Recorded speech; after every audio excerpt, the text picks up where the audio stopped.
Welcome to What I Love About Sex, where some incredible guests and I, Steph Kanowski, will be bringing you the tools for improving your sex life with topics such as sex issues with your partner, sexual self-confidence, premature ejaculation, sexual shame, masturbation, sharing your fetishes, orgasmic pleasure, and more. Sex is still so taboo, and I personally believe that by improving our understanding and communication skills around sex, we can enhance our own self-pleasure as well as deepening our long-term romantic relationships. So listen in, try to stay open-minded, and let's get started.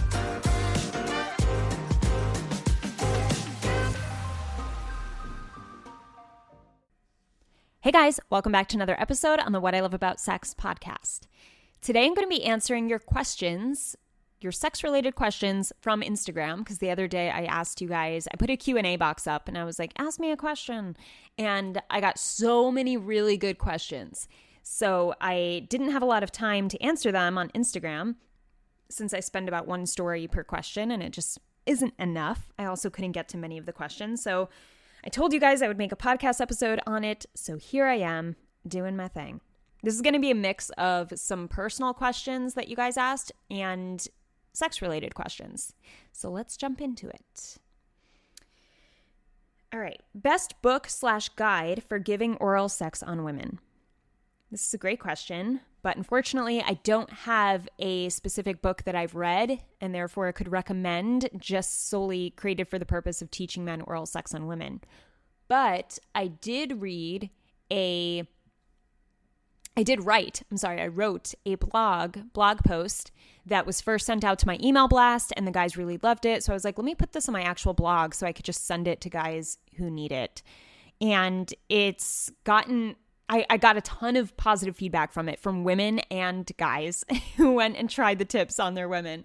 And it was really fun. I'm still getting feedback from it. So I'm going to leave that link in the description. It's called How to Eat Her Out by a God. How to Eat Her Out Like a God. Okay. And that is my blog that I wrote that helped a lot of guys and hopefully it helps you too. All right. Next question. No question. Just wanted to let you know you rock. Aw, thank you. You guys are really nice. All right. What are you? All right. That is too personal of a question. Not answering on here.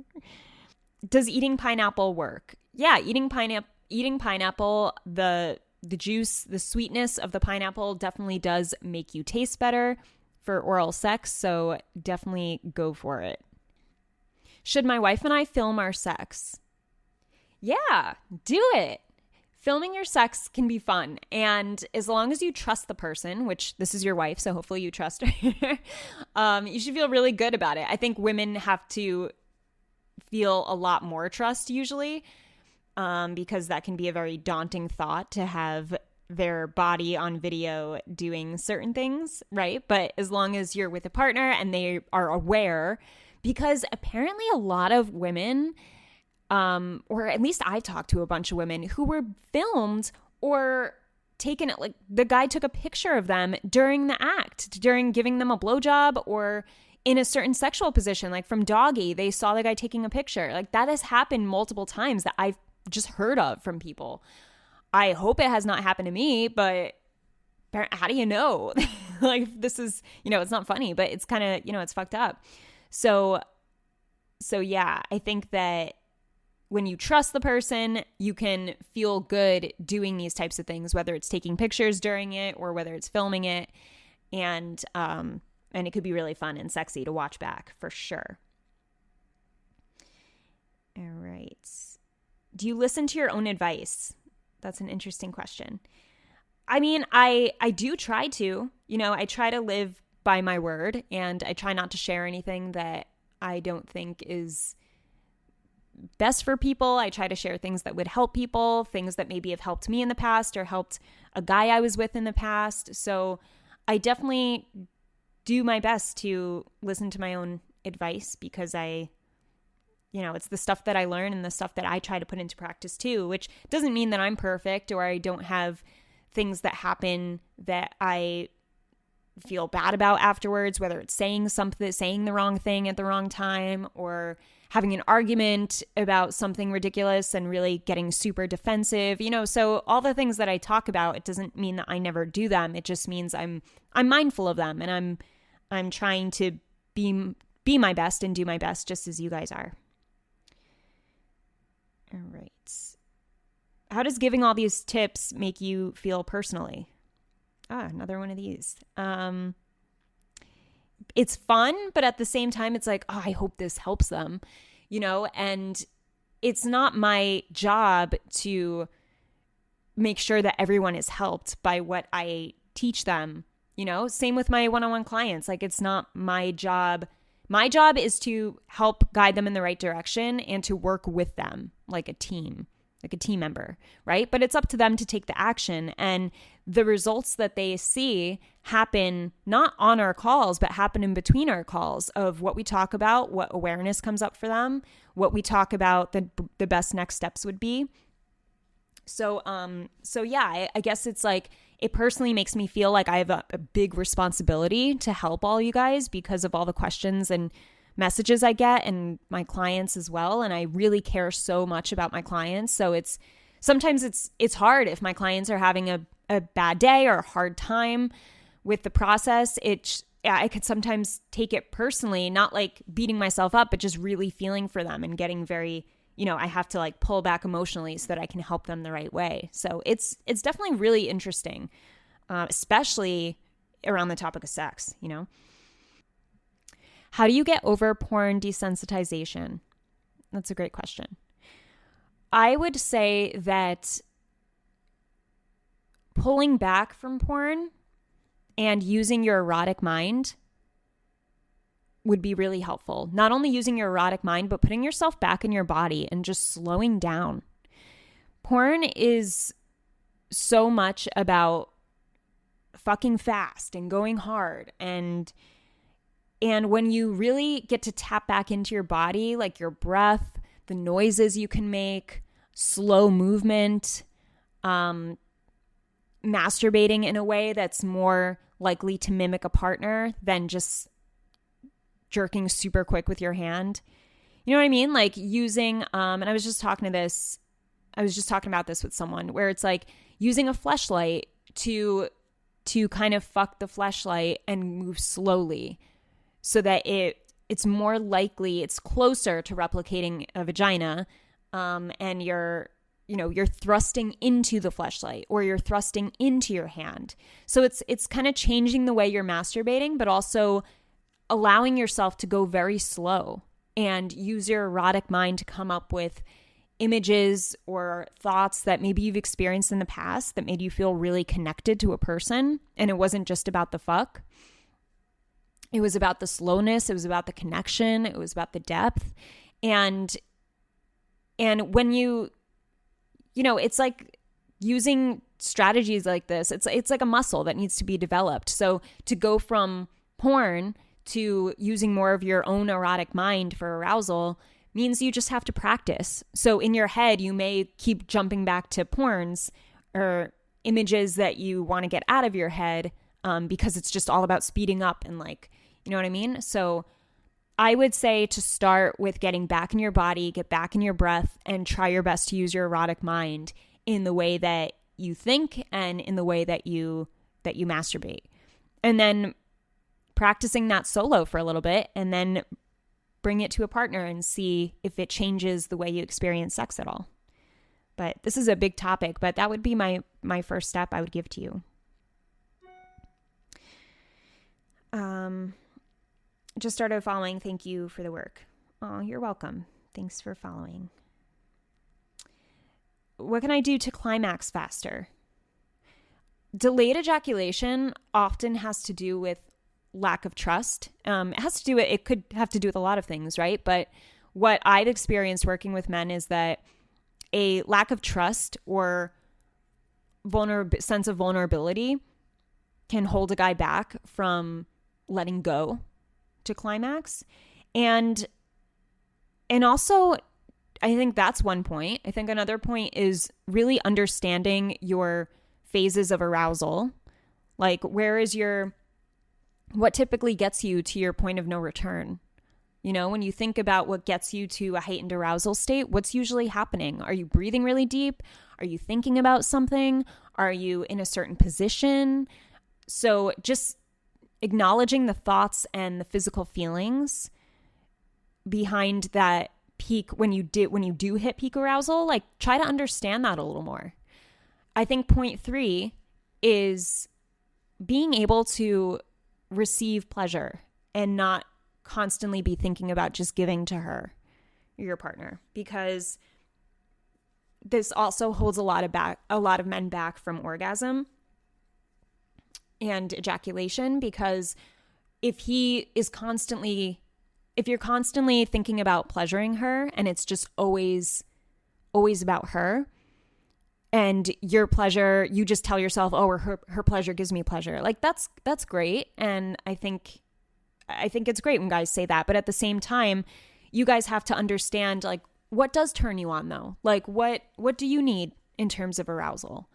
Because it's great if she turns you on by her being turned on, but you also want to know your body, and you want to know what things that you would like to ask for in bed and not have to feel bad asking, you know, because pleasure is not just a thing for women. Pleasure is to be experienced by both of us. So I hope that helps. Where did you get your sense of humor from? You are so funny and positive. That's funny. Because I never ever thought of myself as funny, ever. It's just, but then I'll get the compliment and it's nice. I like it. I don't know. I honestly had a friend growing up. She was my best friend for a while. And I honestly think a lot of my sense of humor came from our friendship, because we would just like make voices to imitate people. And we would be so animated when we did it. And we were so obnoxious in the way that we talked, and it just became this thing that we did around other people eventually. And people would laugh when we did it, but it was our way of communicating, and it was our way of storytelling. I don't know. I think a lot of like the way I imitate and tell stories and laugh along the way has to do with that relationship with her, because we did that all the time. Like that was nonstop. So it's funny.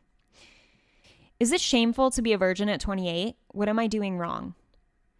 No, it's not shameful at all. Everyone has their time when they're ready, and when their body's ready, when their communication skills are ready, when their partner, whoever they meet, is ready. So I truly believe that everything happens according to plan, you know, but we can question ourselves as to why certain things aren't happening that we feel we would like to experience. So I would ask yourself, you know, what could I be doing to meet a sexual partner that I'm not doing?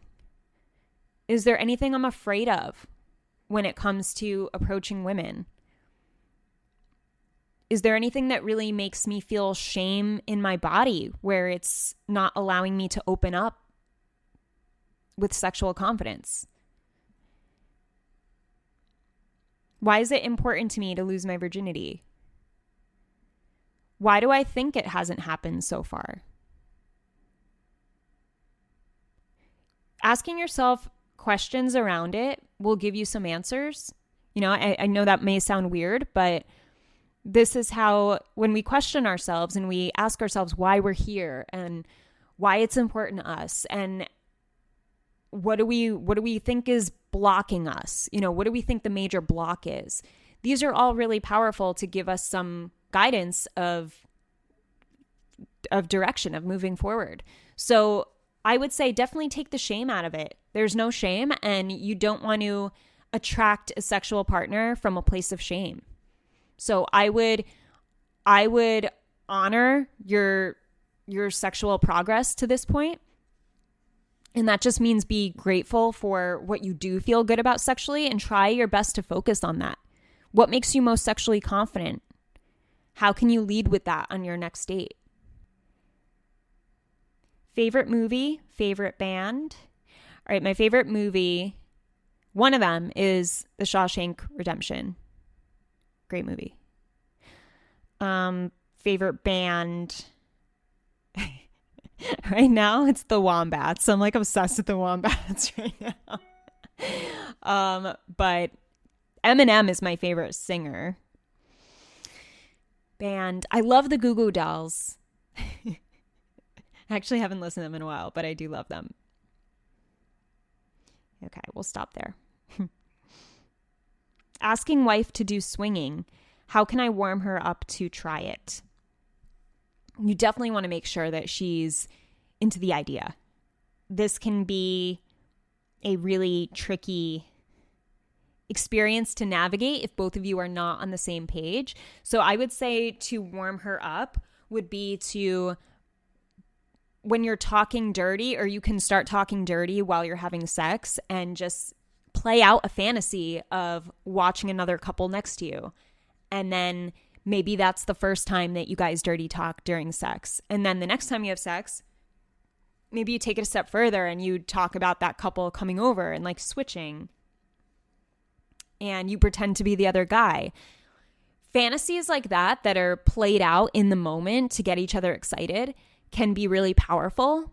And when she's in this aroused, erotic state, she's much more open to the idea of it, right? So if you can open her up to the idea of it in the moment, when in a safe place, she's with you, then when you guys talk about it again, she's more likely to be keen to the idea. So you could try that out. May work, may not, but try it out. Okay. Do you do online coaching for out-of-state guys, or is it all in person? No, it's actually all online. I used to see some clients in person in California, but I don't do that anymore. It's all online. And you can find my programs and what I have to offer you guys on my website at stephanieganowski.com. Favorite book classic. I honestly love How to Win Friends and Influence People. I haven't read it in a really long time, so I should probably read it again, because I always tell people that's one of my favorites. Like, maybe I don't like it anymore. But no, I'm pretty sure it's a really good book. It's been a while. I also love Can't Hurt Me by David Goggins. That's definitely a top favorite. It's just so inspirational. I love him. I think he's awesome.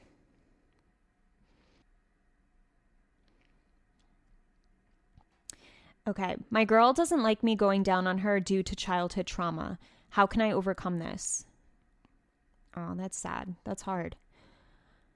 So I like, first of all, how you ask the question, how can I overcome this? Because it shows your empathy and your understanding that she may never be okay with that, and that she's dealing with something, and that it's a matter of you getting your mind clear around how can I move on from this idea so that I don't make her uncomfortable, right?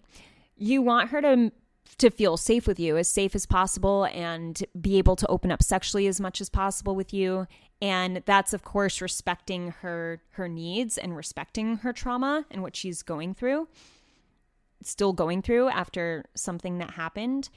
I would first of all, I mean, of course, these are options you can take, but asking her if she would be willing to get help around it, not for the sake of you being able to have oral sex, but just to show that.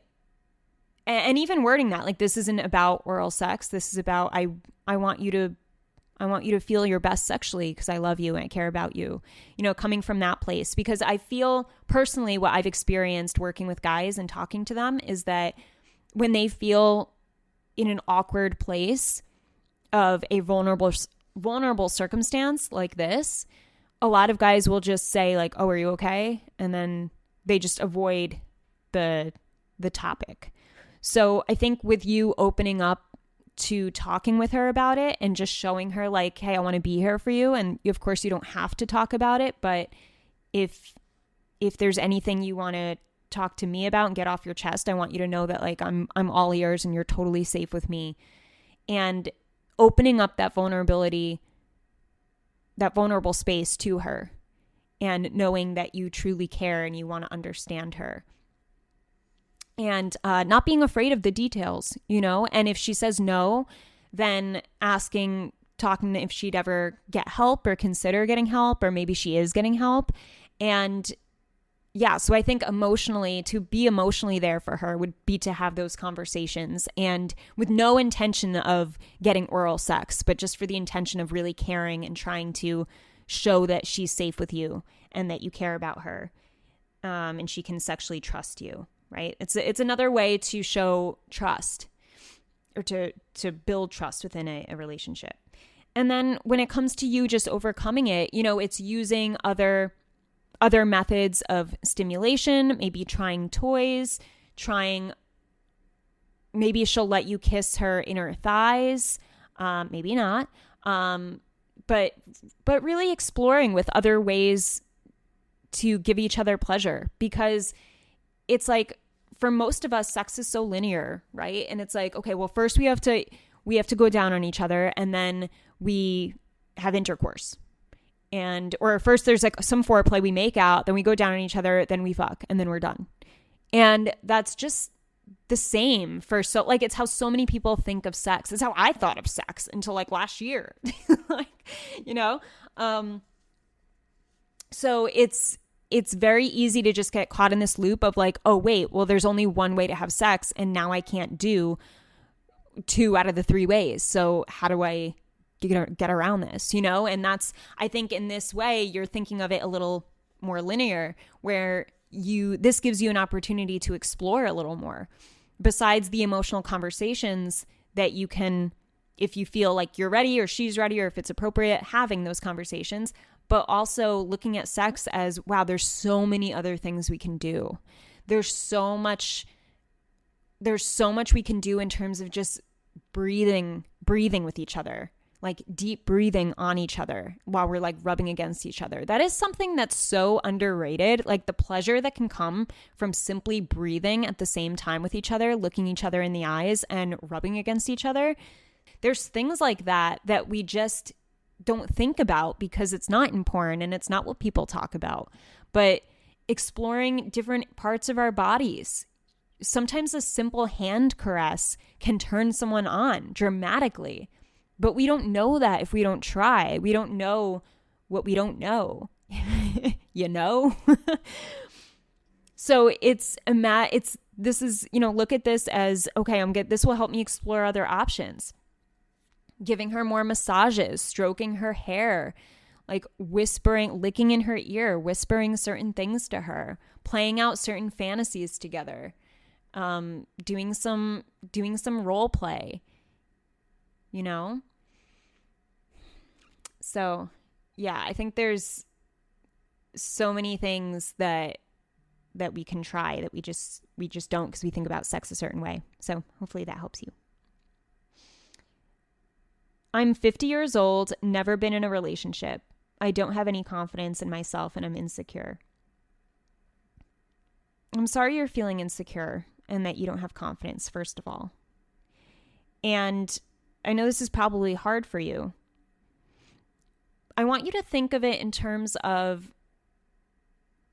what is your relationship like with yourself? How do you feel about yourself when you're by yourself?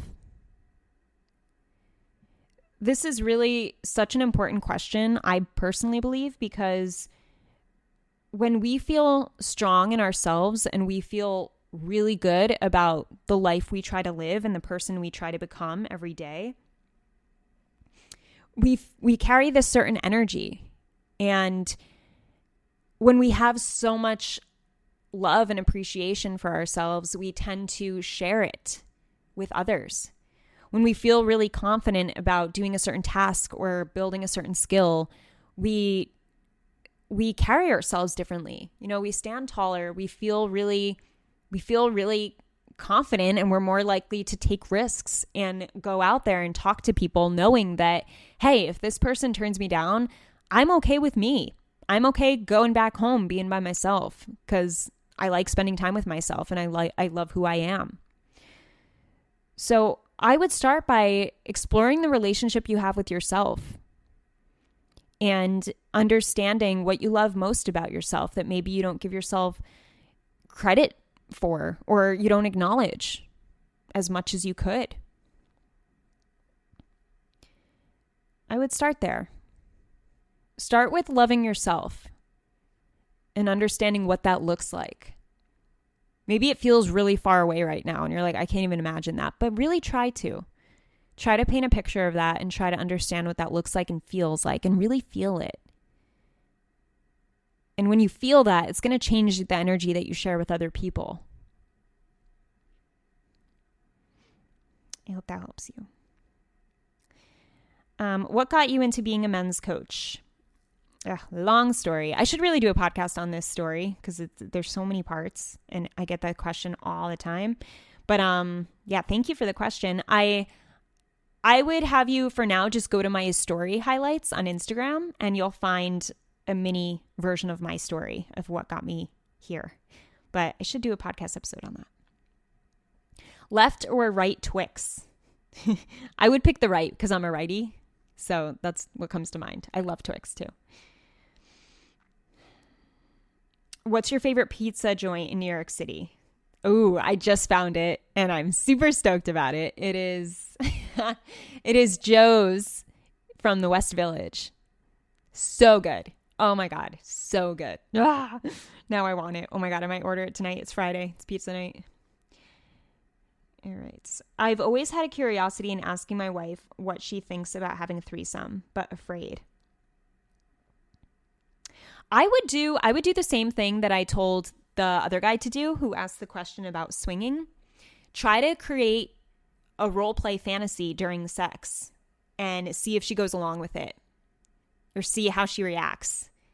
And I know that this is different because, some of you may be thinking like, okay, but that's her aroused state, which may be totally different from what she really wants. And that's true, but it does give you an idea of how open the person is. If she is so closed off to threesomes, then even in her aroused state, she most likely will be like, no. Or if she knows like you have an idea of it, but she won't go into the fantasy with it. If that's the case, if she doesn't want to. But if she's open to it, she'll play along. And then right after sex, which is the best time to talk about sexual experiences and ask questions, you would ask a question like, hey, what if that was to really happen? Would you like that? Like what if that really happened? That's a good way to just start the conversation and see where she's at.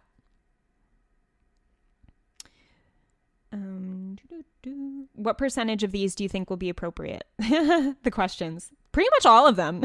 Like I honestly didn't get, there's so many questions and none of them are inappropriate. I'm pretty sure I saw all of them. But yeah, I'm always so thankful for that, guys. Like when you're just respectful of me and respectful of, my page and what I do, because it really just helps me to keep going when at first there's so many people who think I must deal with so many creeps a day. And I'm like, no, I honestly get so many really good questions and so much support and gratitude that that's what's overwhelming. Like sometimes it just, I just want to share that I've been off Instagram stories for like a couple weeks because I've been working on something that just has been taking up a lot of energy. And so I was off my stories and then I came back, meaning I was off stories. I wasn't sharing a lot of like tips in the stories and I wasn't talking a lot in my DMs to you guys. Since most of you are from Instagram, so that's why I say that.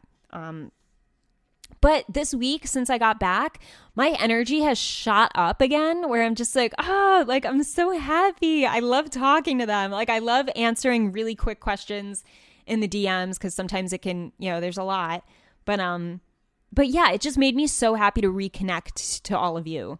And that just shows what a great group of guys I've attracted to my content. It makes me really, really happy. So thank you. My wife says she doesn't feel connected. Any advice? Yeah, I would say that asking yourself what connected her to me in the first place. Like going back to what life was like when you were first attracted to each other. I think this is a really underrated question to ask because a lot of guys will think, well, it was so different. We were younger and like blah, blah, blah. And they go straight to the context. But if you look at the behaviors within that context, most likely you can repeat them. So I would ask yourself, what emotionally connected us when we first met? What did we talk about most of the time? How did we look at each other? How much physical interaction was there that didn't relate to sex, just physical interaction? You know, a touch here and there, a spank on the butt, hugs, kisses. And bring yourself back there and ask yourself, what is one thing I can do this week to emotionally connect more with my wife? Or if you guys are having conversations where she's literally telling you, I don't feel connected, asking her, what makes you feel connected that I'm not doing anymore? Or just what makes you feel connected? And she will give you the answer. I mean, sometimes women honestly say, I don't know, which puts you in a hard place. But if she's telling you, I don't feel connected, and you ask, well, what does make you feel connected? You respond with curiosity instead of feeling rejection. Then you open the door to getting answers that you can use to feel connected again. So try that out. What's the strangest thing in your refrigerator? I love this. Oh, I don't think I have anything strange. I literally know everything in my fridge. Honestly, the strangest thing is there's nothing strange. I mean, I have like a really, this is probably just strange in general, but I have a nice Tupperware set, but one of the bigger pieces, and there's only 4 pieces to it. It's like this nice glass Tupperware that I love. But one of them, like the bigger ones, always is used for Pico's food because I cook him ground turkey every week. And then that's his container. So like when people come over and they see me take it out and I'm like, oh no, this is for Pico. Like, this isn't me. That's probably like the weirdest thing, is that Pico's food is like, sometimes he'll be eating like ground beef or ground turkey. That's what he eats, ground turkey. And I'll be having like pasta. And I'm like, why are you eating healthier than me right now? Like, what is going on? But yeah, that's probably the strangest thing, only because I'm very clean. I'm a very clean person. So my fridge is like, it's just super clean. And I do this weird thing where I eat until the fridge is basically empty. And then every 2 weeks I refill it. So every 2 weeks on the same day at the same time, I go shopping for food. And then when the 2 weeks is over, all my food is gone. And I go in to repeat my 2-week pattern. So it's like this really weird thing I do with the food. So I don't have any weird food. I just have weird things around food, I guess. Would you rather have 10 hobbies or one passion? One passion, hands down. One passion. There's nothing that fills you up more than passion. I really believe that. I think like hobbies can keep you busy and they're fun and they're great, but passion lights your soul on fire. Like, that is so corny, but that's what it feels like. It feels like, oh shit, like, yes, it's like a smile. Like, that's what happens. Like, I don't get that from hobbies. I don't get that feeling from hobbies, but I get that feeling, that like intense feeling of gratitude and excitement and acknowledging myself for things and receiving comments from people who I helped. Like, there's no better feeling than putting a passion out into the world and have it being heard and helping people. Like, I don't know anything that could possibly feel better than that for the rest of my life.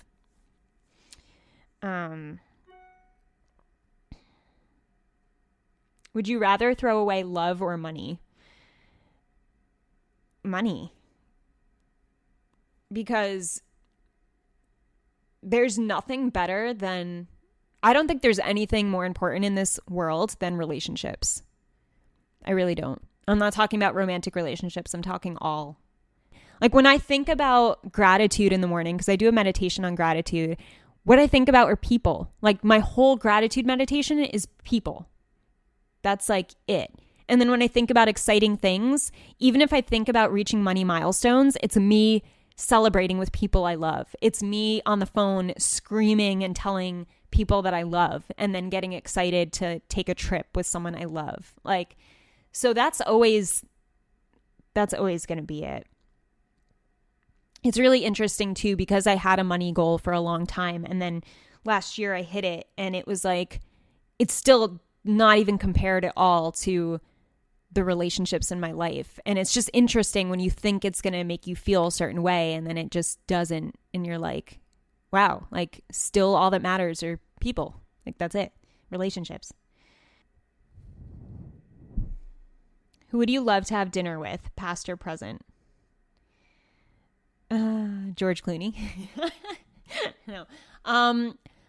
I would say Sarah Blakely. She's the inventor of Spanx and the first female self-made billionaire.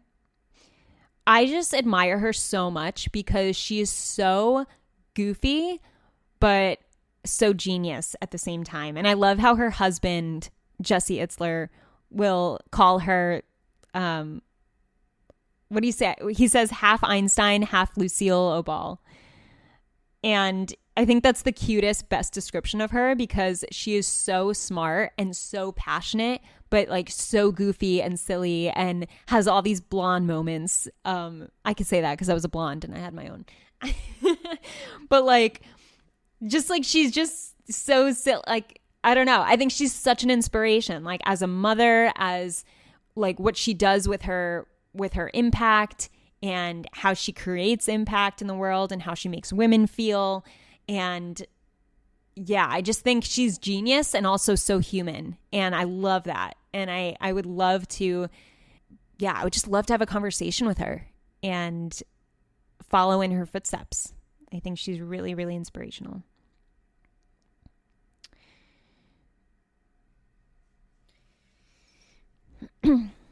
Okay.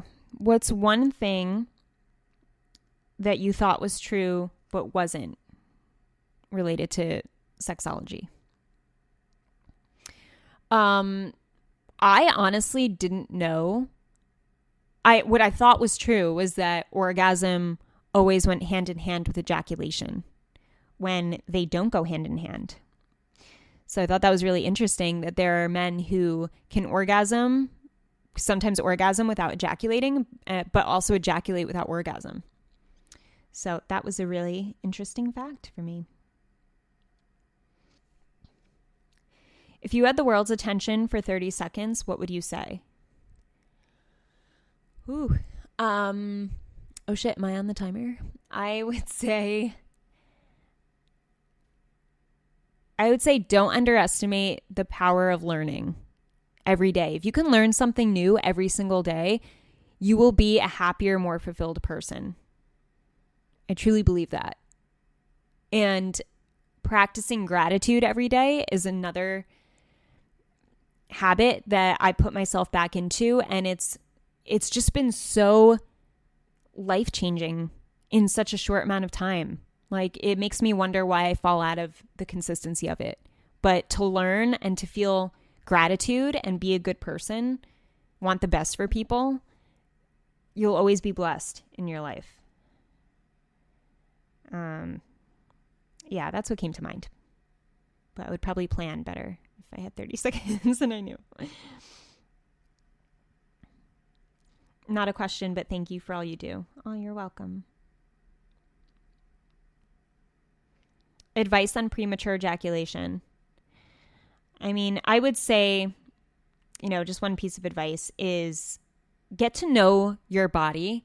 Like I mentioned earlier, get to know your peak arousal state and train your body to calm yourself and to breathe through the excitement when you're about to approach your point of no return. If you can practice with yourself while masturbating and not beat yourself up for it and just keep trying, I really believe that guys will see a lot of progress. Because what often happens is premature ejaculation is the main sexual concern of men, so there's so many men who have trained their bodies to ejaculate before they would like. And a lot of this has to do with sexual shame and just rushing the process and imitating porn. So if you can do the opposite of just slowing down the process and getting back in your body and being very mindful of how your body works and not getting upset at yourself and not shaming yourself, but just accepting yourself and knowing that you're going to practice as much as you can, then, you know, when you're with a partner, you're going to feel a lot better about it. But practice with yourself. Don't be afraid to slow down the process with yourself and really feel into your body. There's nothing wrong with that. It's a great thing. So try that out. How to thank you for your tips and informative reels. Aw. I mean, the podcast review and just follow the information for yourself. You know, I think that's the best way to thank me, is to actually follow through with the information, put it to action, and then when it works, just reach out and let me know and share your story. I think that's the best way to thank me. What's your favorite food? Pizza and sushi. I can't think of anything, so I'll just say hi and have a great day. Aw, have a great day too. Even though this is from like 2 weeks ago. Have a great day today. Is having sex 4 to 5 times a day too much? I mean, it depends on your partnership, right? Is your partner okay with it? Are you both enjoying it? Then it's not, you know, there's no right answer to how much should we be having sex. What is healthy? What is not? What's healthy and what's not, and what you should or shouldn't do has to do with your relationship and what you're okay with and what feels good to you. So that is my answer. I still get performance anxiety with my sexual partner. Any solutions? Yeah, check out my course, Overcoming Sexual Performance Anxiety. That will also be in the link in the description. Because there's a lot of guys who struggle with this, and this is so common. It's very normal, but it has to do with your body seeing sex more as a threat than an enjoyable pleasure. So it's a matter of reframing your mind. And that's what my course will help you do. So come on in. I'm not getting properly hard in front of my girlfriend. She makes me horny, but I can't get hard. Something that can help is strengthening your PC muscles. So this is healthy to do regardless of whether you're struggling with ED or not, but to squeeze in with the muscles that stop the flow of urine. So you're just squeezing for a count of 2 and releasing for 1. If you can do that every day for at least 20 reps, you'll be in a good position to sustain erection and be firmer in your erection. So try that out and see if there's any progress whatsoever. After 3 weeks, you should see progress, but doing it daily, like it takes some focus and practice, but it's worth doing if it's going to help your sex life. How to connect better with my partner if we're always working long hours. Is it okay to schedule sex? Yes, scheduling sex is awesome. There's no reason why scheduling sex should not be something that everybody does, because it's just as exciting. It's just a different way of approaching sex, you know? So when you schedule it, you actually build anticipation. You both know what's going to happen. You can plan how you're going to go into it. So I think scheduling sex is, I prefer it better than spontaneous sex, to be honest, because then I'm getting hornier by the day when I plan it like that. Wait, what was the question again? Oh yeah, is it okay? Okay, how to connect better with my partner if we were always working long hours. It's not so much about what a lot of you guys think. People in general think that connection needs a certain amount of time in order to fully be there, right? When it's really, what is the quality of the connection at the points where you can connect? What is the quality of your conversation, even if that conversation is 5 minutes, 3 times throughout the day? If the quality is high and you're having a very intentional, present interaction, then it's a great way. It's a great connection build versus if you're just texting throughout the day, not really saying anything and not really being in the moment, then it's not connecting. So I actually worked with a client of mine on this when he first came to me. He was like, she only calls me for 10 minutes a day now, and it used to be longer. And I said, well, how are the 10 minutes with her? And he said, well, they're good. Like, they're really good. And I said, why do you need longer? What are you missing that you feel you need longer than 10 minutes? And he was like, wow, that's a really good question. And it made him realize, like, it's not about the amount of conversation. It's about the quality and what can he do in his power to enhance the quality in order to enhance their connection when they had busier schedules. So I hope that helps. Biggest tip for getting intimate for the first time in a long time. First of all, congrats for putting yourself out there since it's been a long time. That's awesome. And second, relax. Just relax and think about it like you're going to enjoy yourself and have fun. And have fun with someone else in a new way. So it's exciting. It's enjoyable. And try to make the goal pleasure and enjoyment, not performance or orgasm. Go in with the intention of, I'm just going to have a really good time. This is great. I'm going to have a good time, and I'm proud of myself for putting myself back out there. Because if you can go in with that mindset of like, okay, cool, this is great. And not, oh my God, I got to make sure this works. And like, what if this happens? And what if that happens? No, you're just having a good time. That's it. So relax and have fun. What makes you truly happy?